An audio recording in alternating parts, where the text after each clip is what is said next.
थांबा, तुम्हाला काय करायचं आहे तर त्या भिंतीपर्यंत जायचं आहे. तुमची जी सोबत मैत्रीण आहे ही काय आहे सध्या आंधळी आहे. काय आंधळी आहे. आपल्याला हिला सोबत न्यायचं आहे. ठीक आहे, तू कशी मदत करशील ते आपल्याला बघायचं आहे. घेऊन जा.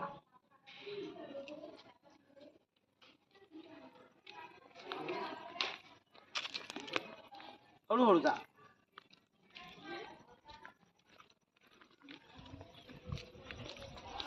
बक्षीस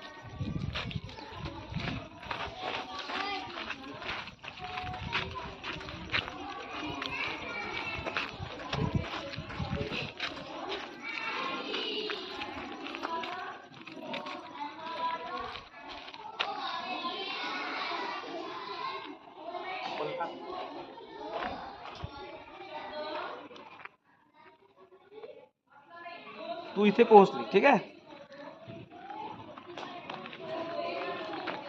आता तुला हिला हात पकडून घेऊन जायचं आहे. आता तुला सर करू चला वर्गातलं सहकार्यातून सहजीवन. मागे हो, मागे हो आणखी. चला चला तुम्ही चलत राहा. पुणे आदिती तिला द्यायचंय तुला.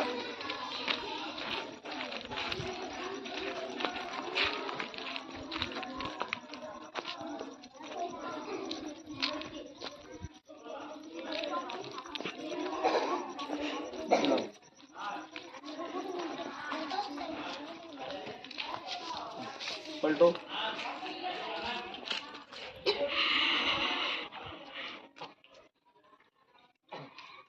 ओके, आता मला सांगा, तुला जेव्हा मी बांधलं होतं बरोबर आहे, तुला दिसत होतं काही? नाही दिसत होतं. परंतु तुला काय अडचणी आल्या, मग कसं काय वाटलं चालताना? व्यवस्थित वाटत होतं का? सहज आपल्याला जसं डोळ्यांनी दिसते तसं चालत होती का तू? मग कशी चालत होती? अंदाज घेत चालत होती, बरोबर आहे. समजा हिचा हात तुला नसता, मग काय झालं असतं? तू पूर्ण तिथपर्यंत पोहोचली असती का? का पोहोचली नसती? तुला दिसत नव्हतं. म्हणजे आता तू बघ,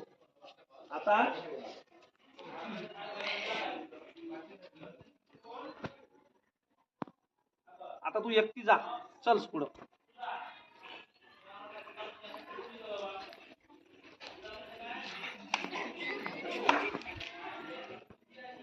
समज दाखव व्हिडिओ.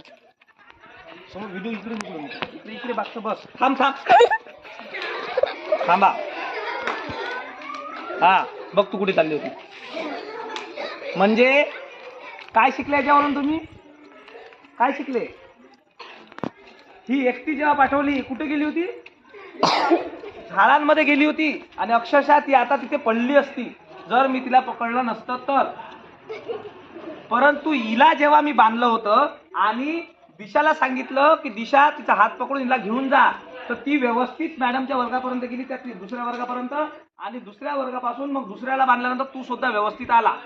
म्हणजे आपल्या आजूबाजूला काय असतात, नेहमी असे शारीरिक व्यंग असणारे व्यक्ती असतात किंवा विशेष गरजा असणारे व्यक्ती असतात, ज्याला आपली गरज असते.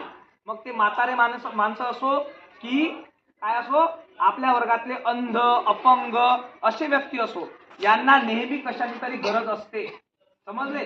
असं समजा की तुम्हाला आता डोळे नाही आहेत, होते का? मी बांधलं होतं, दिसत होतं का? नाही. मग तुम्हाला जर पहिल्याच दिवशी एवढ्या अडचणी येत असेल फक्त काही वेळापुरत्या, तर ती व्यक्ती ज्याला परमनंटच डोळे नाही आयुष्यभर, म्हणजे एवढा होता तेव्हापासून आतापर्यंत डोळे नाही, त्याला किती त्रास होत असेल? त्याला जेवण करताना त्रास होत असेल, त्याला कुठे फिरताना त्रास होत असेल, त्यांना कुठे जायचं आहे तर त्रास होत असेल. मग ती व्यक्ती काम करू शकते का? नाही. तर अशा व्यक्तीला मदत करणे हे आपलं महत्वाचं कार्य आहे. समजलं या गोष्टीवरून?